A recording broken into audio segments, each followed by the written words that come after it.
Up next on Running, the program that celebrates the most popular participatory sport in America. 3 years after his Olympic gold medal, Frank Shorter headed to Lynchburg, Virginia for a 10-mile race. Frank Shorter was king of the road back then, virtually unchallenged. But a few months earlier, an unknown, Bill Rodgers, had won the Boston Marathon, and a showdown was set for the Virginia 10-miler. The 1975 race was a defining moment in the sport. Frank very clearly dominated marathon long distance running. From 71 to 75. No one was close to him. The Virginia 10-miler in 75 was the first race I had ever raced and was able to compete, really, with Frank. The day before the race, Rudy Straub drove Frank Shorter over the course. I'll never forget showing him the course and approaching the final hill. And he said, sort of in a cocky way, by this time the race will be all over.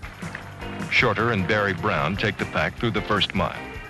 The field for the 1975 race had doubled to 425 starters, with top-notch competition in all age groups. By 5 miles, the race to break the tape was down to just 2. So during this race, he had pulled away from me, and then I had pulled back and caught him again, which really got me rolling. And I had a feeling that maybe I could beat this guy. I felt really strong. I started to push against him, push the pace, and to worry him a little. And then I asked him if he'd like to tie. And Frank kind of didn't respond. And after a little while, I think I asked again or something. He said, yeah, I guess so, or something like that. I said, okay. So we came across the line, and we kind of both grabbed hands, signify tying. But they, according to amateur rules, you can't tie. You have only one winner. And they gave it to me. Usually they would probably give it to the more well-known runner. I don't really know why. That's very strange.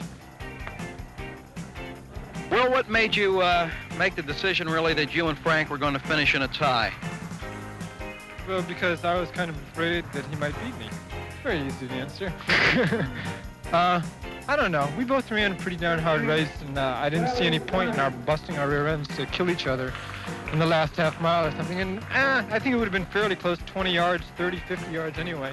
Didn't make any difference. It's not that important a thing to me. Frank, what about you?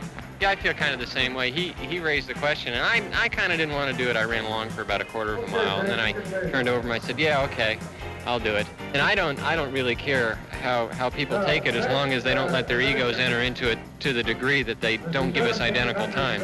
They can call the race, and they can pick one of us to win, but I'll be a little mad if they decide to give me a 1 second back on the time. As long as you ran the same time, that's all I care about.